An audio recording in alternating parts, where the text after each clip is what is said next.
Welcome back, Shalligators. Today, we are going to talk about something that maybe you guys caught on Instagram, maybe not, but I don't think it's anything that's really making the news cycle, but I caught it.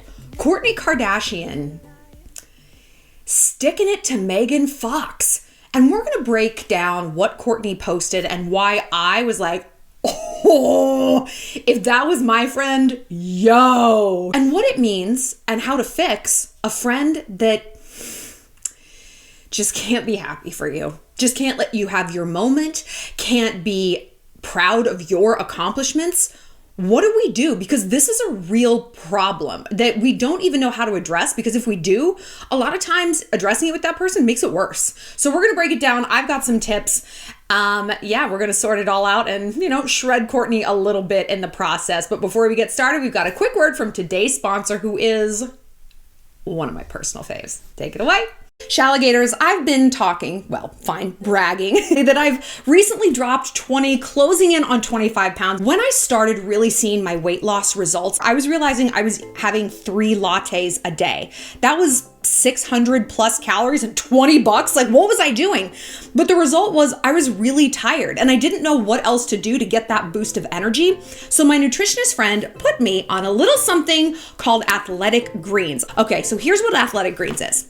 It's a little powder supplement that has been evaluated by a third-party company, and it's so badass, it's cleared for professional athletes. Like, that's when you know it's legit. This starts my day off right from a nutrition and health standpoint. It's 75 vitamins, minerals, and whole food sourced ingredients. And you're gonna be hard pressed to find a more comprehensive supplement on the market. I actually mix this in kombucha every morning. It also is loaded with probiotics, and you know how I feel about probiotics. And I know we're at the point in the year when we're like, oh, can I really hold tight to these New Year's resolutions? They seem, I can't do this.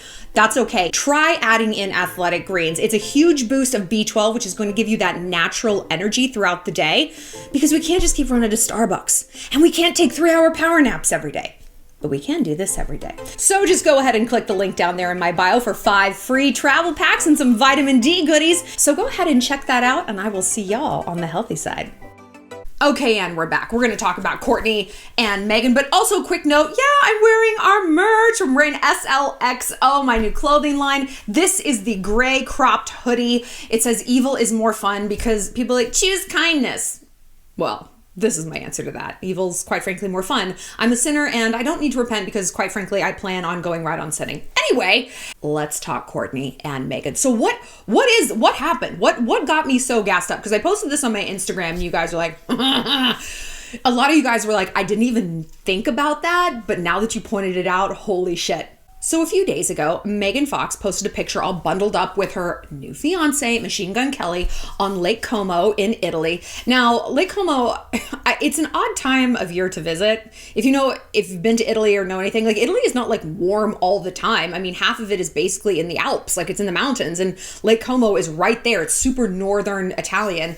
It's very cold and they looked freezing. So I'm like, why did you guys go there? There's so many other places to go that would be warmer. Go to Morocco or something. But anyway, we're not here to shred their vacation. Good for them. I'm sure it was very empty and they got a lot of great deals. Maybe that's important to them. They're balling on a budget. So the point is, Megan is in Italy, currently, celebrating her engagement to Machine Gun Kelly, an engagement that got a tremendous amount of press. It also got press because people said Megan was stealing Kourtney's thunder. That Kourtney, got engaged right around Christmas or New Year's, just right then. And Travis Barker was wearing that striped shirt. It's the Foot Locker school of love. And then MGK was also wearing a striped shirt, and they come out of nowhere getting engaged. And we did a video on this and how it seemed interesting, perhaps noteworthy, perhaps not, that Megan was sure to underscore their timeline in the announcement, which to me, interpreting it through my shady little mind, maybe that was a little dig at Kourtney. Look at how long we've been together. We're actually the dominant couple here. We're the OG couple. So we're not stealing your thunder. This has been a long time coming. Yours, not so much. Why do we bring this up? Why am I giving you the whole history? Because today, Kourtney posted I think it's sort of unflattering. I don't like this swimsuit at all. A swimsuit thirsty photo saying Positano, August 2021. Positano is in Italy. So your best friend who just got engaged is celebrating her engagement in Italy, and you are suddenly posting not just a photo from Italy, but a slutty, you know what I mean, slutty, like a thirst trappy throwback. You're not in Italy also. I read the caption. I was like, Positano, oh, they're all in Italy together. Oh, that's cute. It's a couple. Wait, no. Como is not near Positano, and even in Positano, it's not swimsuit weather. Wait. Oh, it's a throwback. Oh, to me, it is clear as day what Kourtney is doing. It's a little volley. It's a little shot at her friend, trying to like take her down a peg, trying to steal the thunder, perhaps trying to steal it back. If you believe Meghan stole Kourtney's thunder by getting engaged with, a striped shirt, this dumb Foot Locker mafia. But whatever is going on here, it doesn't seem like a friendship to me. Like, we all know those people who are constantly posting throwbacks, take me back, then go back, for Christ's fucking sake, shut up. Or people who make it seem like they're on vacation all the time, but they're really just stretching out the content for like weeks and weeks and weeks. I just don't do that. Like, I post in like more or less real time because I'm always like on the go, and I think it's, I don't know, I think it's weird if I'm posting Italy and people are like, are you in Italy? You're like, no. Oh. Anyway, this seems shady. It just seems shady. What's going on here with these two? Now look, Meghan's a wackadoodle. We know this. They're such tryhards. They're such cringe lords. But Kourtney, like Meghan and MGK, they're cringe lords and they're tryhards, but in a way, and I've said this, that is like fairly benign. Like, I like them as a couple. They're just so bizarre and kooky and over the top, but like in a way that I'm like, I wish I was that in love with someone. I'm not even going to hate on it. I'm going to like roast you, but I'm not like really like coming for you. Kourtney, on the other hand, there's something sinister about that girl. Like, she jokes with people and she like gets to like the bone with them. I have watched the Kardashians like since they've been on. It's nothing to brag about. But that was always her MO on the show, is like she couldn't let anyone, and by anyone I mean Kim, ever be happy. Like, they just constantly butted heads. What always stands out to me is when Kim was buying her Bentley, and this was like season 1 or season 2, buying her Bentley, and this was like a huge thing. I mean, of course, and Kourtney just like picked a fight with her, and she's like shitting all over. She's like, your stupid car, nobody cares. And Kim was in tears. She's like, you can't even let me have my moment. Like, this is such a moment for me, and you're just shitting all over it. And at the time, like, there was so much hate for the Kardashians. Like, people were just shredding them left and right. People were like, yeah, fuck Kim. No, don't fuck Kim. Fuck Kourtney for taking something away from her that she cared about. That's the worst kind of person. Making fun of you when you're really excited. Why is that okay? Why is that funny? How is that family? And when your enemy is like in your own house, in your own blood, dude. I don't have a big family and I don't have siblings. So for me, my friends are my family. And when I get betrayed by a friend, or when I realize I have a friend who is actually not in my corner, it hurts as if it was a sister. Like, I don't have anything to compare it to, but I mean, it's painful. And I felt so bad for Kim in that episode. And even in their subsequent fights, it's like Kourtney, she disdains things she doesn't have. She's always shitting on Kim for like, you're controlling the family and you're this, and you're always telling me to show up for work. Like, how dare you tell me to show up for my job and be invested in it? Like, the TV show. And Kim doesn't take any bullshit. She's like, you're the least interesting to look at. Nobody cares about you. Everyone else has a thing, like a side business or whatever, except for you. Like, you don't do anything. Why are you even fucking here? I gave you your career. I appreciate that Kim gives it right back. And I've said, I think the reason Kourtney is like so into being a mom is because she's a tyrant. And her kids listen to her. And she likes that. She's the eldest child of a narcissist, right? Sorry, my tooth is bother me. And it makes her want to spit nails that she can't call the shots. Because she probably did until Kim became famous. And it's like, I mean, think about it. Before that, Kourtney was the one with the boyfriend. She had Scott. He was like hot and like cool guy. Like she was the little queenie, right, of the family. And then here comes Kim. And then here comes Kendall. Oh shit, is that Kylie? I mean, Khloe, whatever, nobody cares. And same with like the son. What, does he have a name? TBD. Well, cannot be found. But like suddenly she gets lower and lower and lower on the totem pole. And look at this relationship dynamic, this love rhombus with her, Travis, MGK, and Megan. Like, again, she was like the queenie. Her and Travis had been together for so long, the press was all over them until Megan swoops in and gets engaged. And it's like, oh, I think that her friendship with Addison Rae perhaps warrants a second look.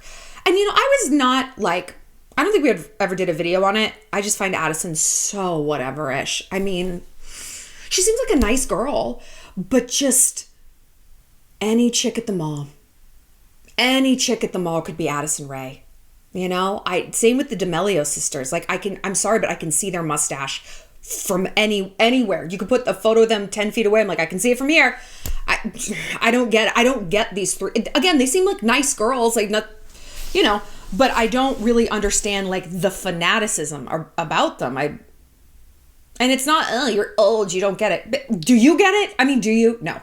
But anyway, like I was never perplexed by their friendship. I think it's great to have like friends in different jobs, in different races, in different religions, in different age groups. Like, isn't that life that we take from other people and learn and grow? Like, hello, why is that weird? And I thought it was so inappropriate that people are shitting on Kourtney for being friends with her. However, if we now look at that friendship through the lens of power, interesting. If we look at it through the lens of Kourtney's family have distanced themselves insofar that she's not on the show anymore, right? Like that was always like their long running tension, like the B plot on the show. It's like, will Kourtney leave or won't she? And when finally she's like, I'm fucking done. I mean, there's nothing else to say. Like you keep those tensions in a TV show running and you never really give it a resolution to keep the drama going. But once you like solve it, it's like once Ross and Rachel got together, you're like, oh, okay. Like the tension's over. So then she immediately moved to Addison. She started over in a dynamic where she did have the upper hand again. Interesting. Very interesting. And like, what happened to that friendship? I don't see them. I don't know. I don't hear about that anymore.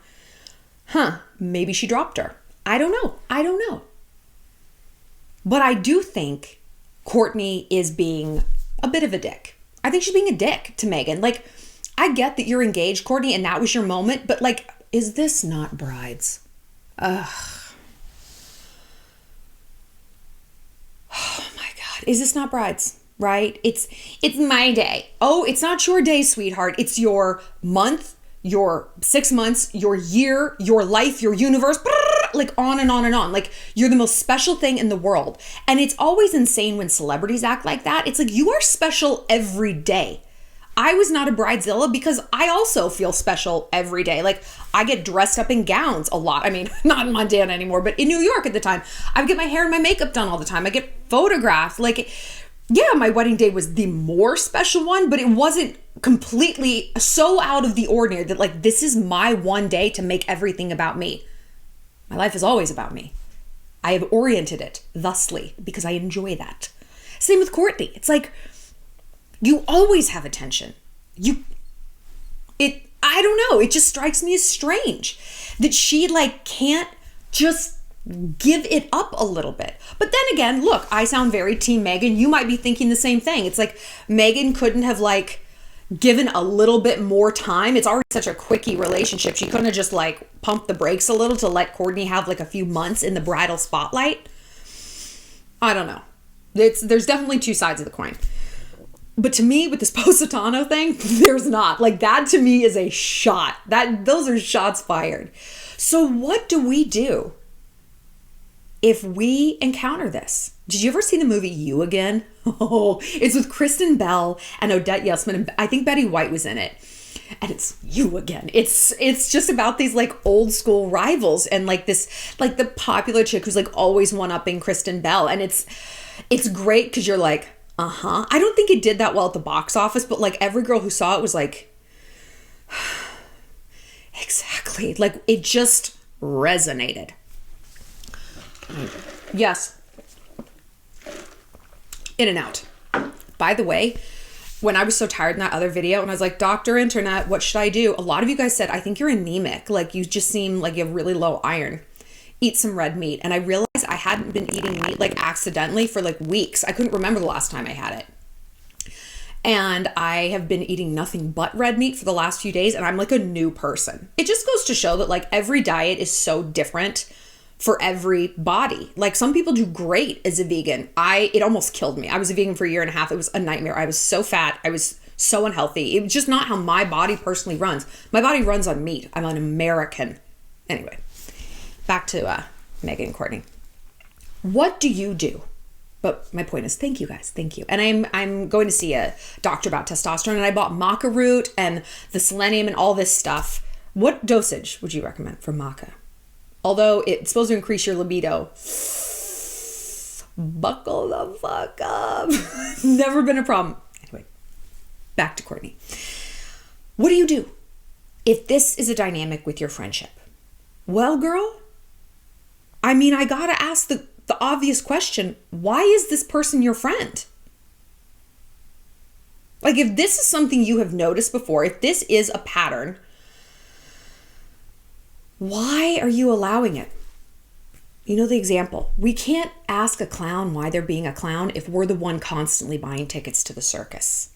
What we permit, we promote. And by permit, that can simply mean having it show up in our life. We're not like, thank you for stealing my thunder. But it's just, we keep giving this person time. We keep texting them back. We keep inviting them to brunch. We keep asking about their day.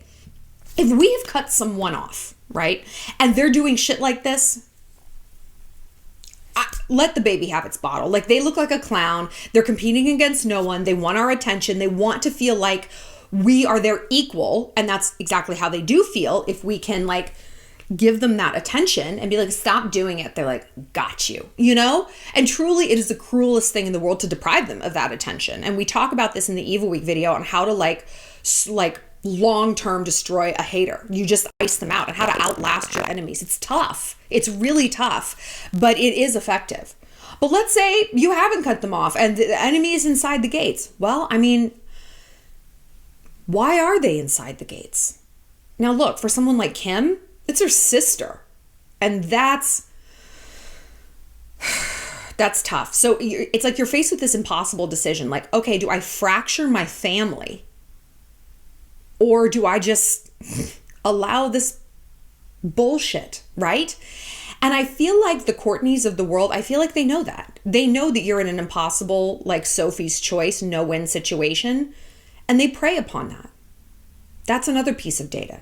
They prey upon the best part of you, which is, I don't want to hurt my mom. I don't want to break up Christmas. I don't want tension in this house at family dinners. They're using that against you. They're weaponizing that.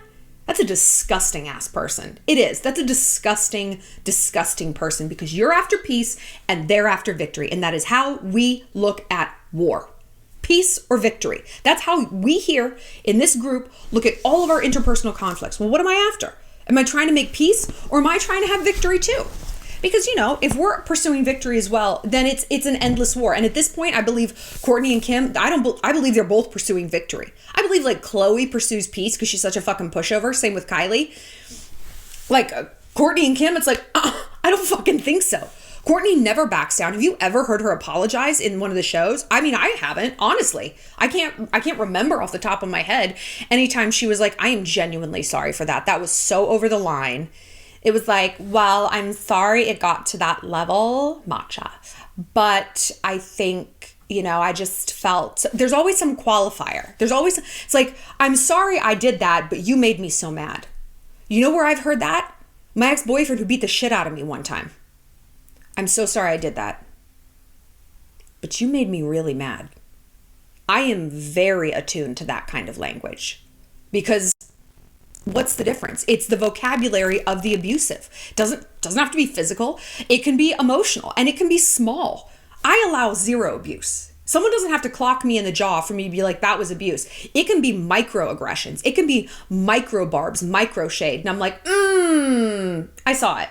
I actually just saw it. I saw the real you, the mask drop. There you are. There you are. So all these other nice things you've done, those don't mean shit. That was the real you. I'm out. I love friends. I mean, they're, like I said, they're my family, they are my riders, but I will cut someone the fuck off. I will. At this point in my life, I have a lot of friends. And so if you act up, if that mask drops and I see it, bye. Now you might be thinking, oh, you have so many friends. Listen, the reason I have so many friends is because I've kind of always been like this. I've always been willing to cut people off once I saw who they were.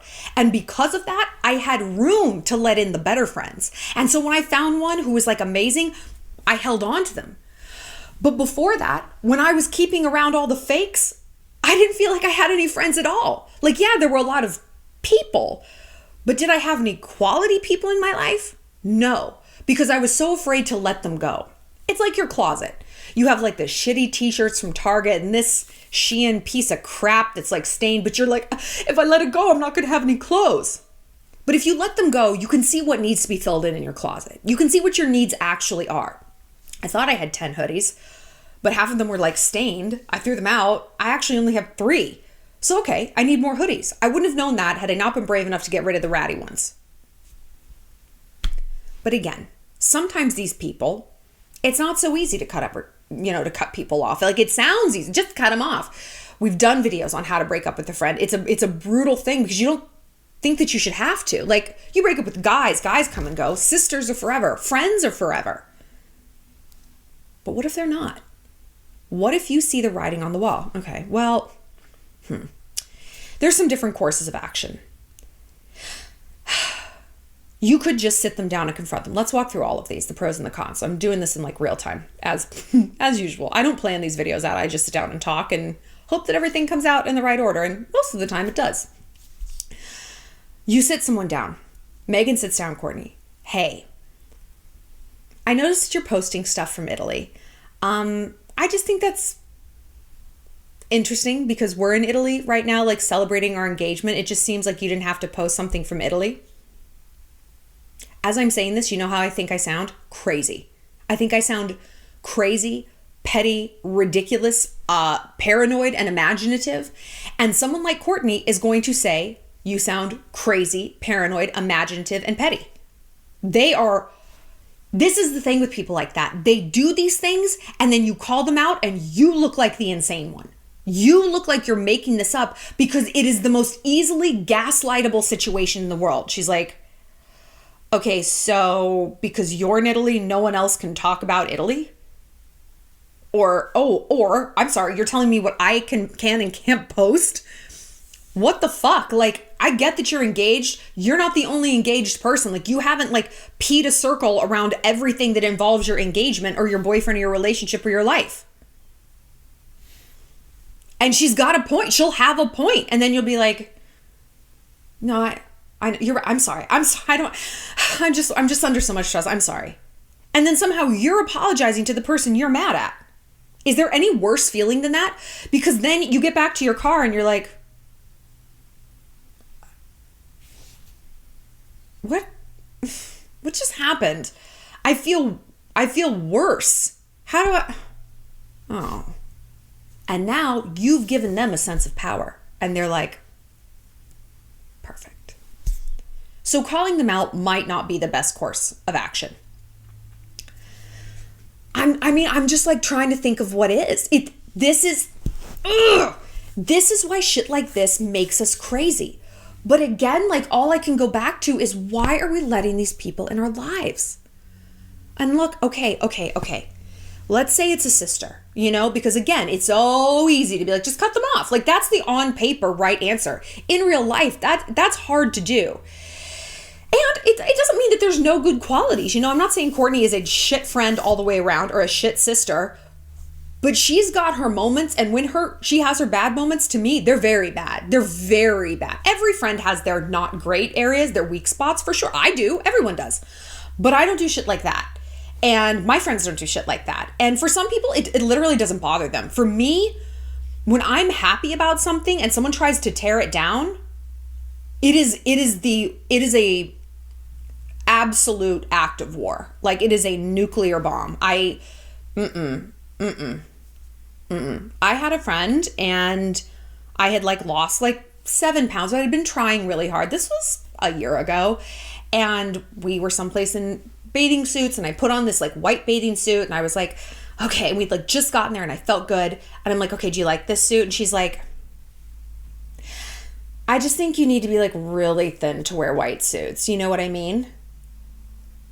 I've never looked at her the same. And I haven't cut her off because, again, I know that that's hard, but I have kept her at an arm's length. Oh, you're doing dinner?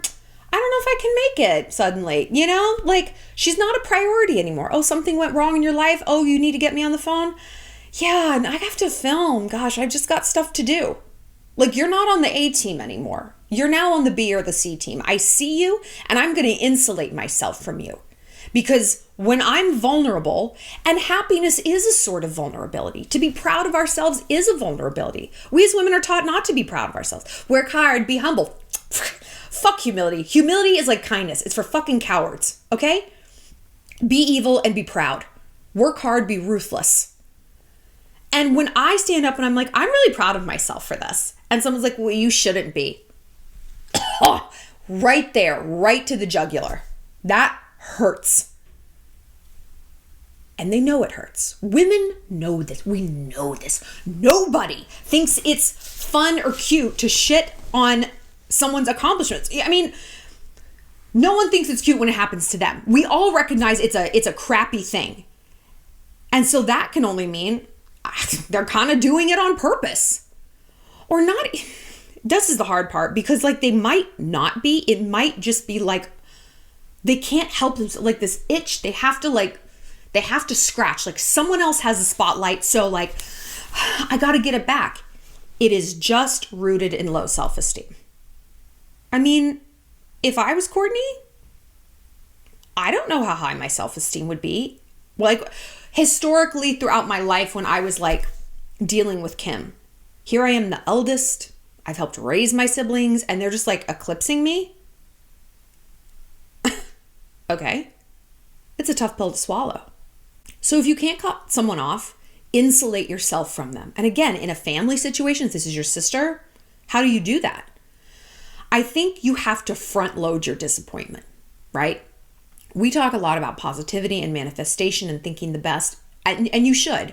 But when you're dealing with someone who's a hurtful, toxic person, I think you honestly do need to assume the worst, because you need to do that war map, that like mind war map that we talk about.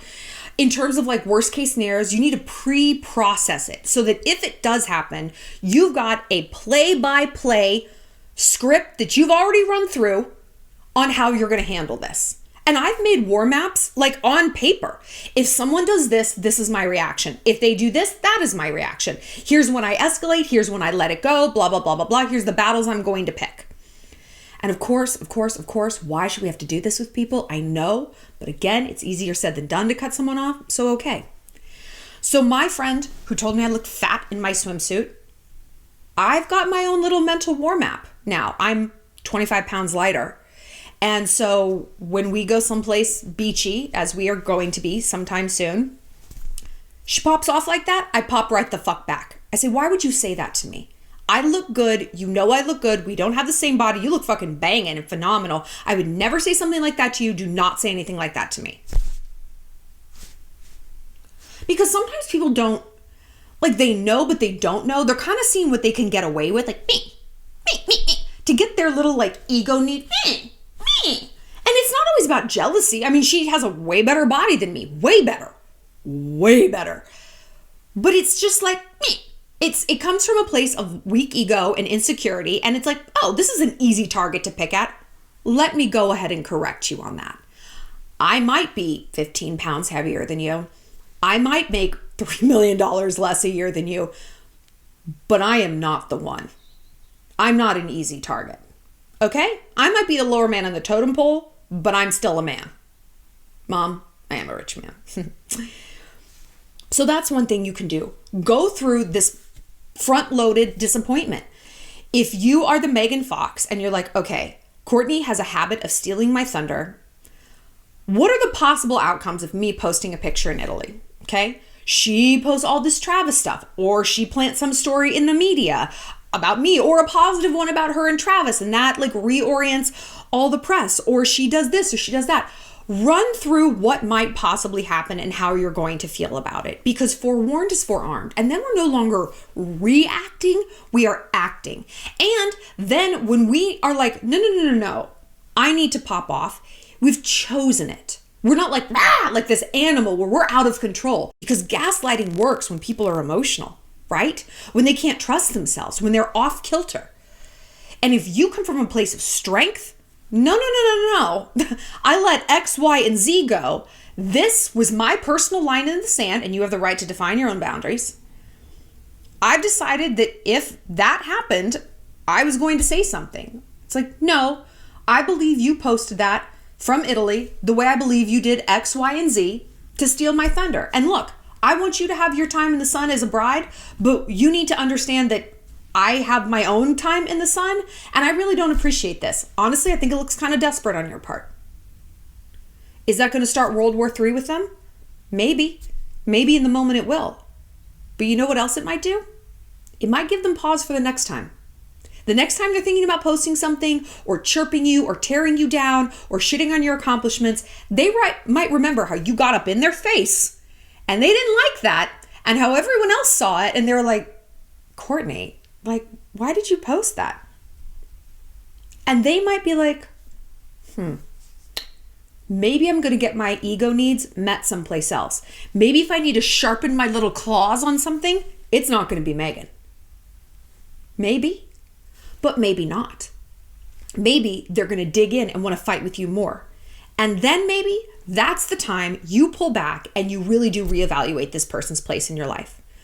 Because you know what? Family is family. What is the phrase? You know that phrase, blood is thicker than water? That's actually not what that phrase means, because that's not the complete phrase. Do you know what it actually is? The blood of the womb, no. The blood of the covenant is thicker than the water of the womb. What? The blood of the covenant means the promise, is thicker than the water of the womb, like the amniotic fluid. The blood of the covenant means the blood that you spill on a battlefield with your friend is thicker than the water of the womb. So that actually does not mean family comes first. It means the opposite. Friends come first. You choose your loyalty. The people you bond with, fuck blood. I'm going for you because you and I have that blood of the covenant. We've shared some shit. I can trust you. I mean, yeah, family should come first if you have a family that is worthy of coming first. People have to earn their place in our life, blood or no blood, womb water or no womb water. So if you really have put up your boundaries and expressed yourself and tried and said, I'm not the one, and this person continues to pick at you, you absolutely have the right to escalate that insulation. And that might mean, Mom, I'm so sorry I can't come home for Christmas this year. I'll be home the week after, leave the tree up. Me, you, and Daddy will do a whole big celebration. I just can't make it. You know what? I can't be at the wedding. I can't help with the bachelorette party. No is a complete sentence. Because you know what happens before that no complete sentence? A lot of other sentences where you have tried to put things right, where you have expressed yourself, where you have posted boundaries and watched them get breached. Women, we don't really walk out the first transgression. We just don't. Not the first heartbreak, the first disappointment, the first ghosting, the first betrayal. We don't. We let people back in. And so when we're finally done, we are allowed to be done. We are. Okay? I mean, I say I'm quick to cut people off. I'm quicker than most people, but it's not offense number one. I mean, I wish it was, you know. I see them and I distance them, but totally like iced out.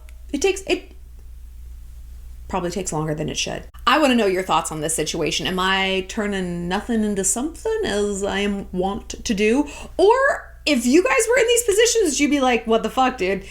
Do you think that there's tension, like something wonky under the surface with Goth Bride 1 and Goth Bride 2?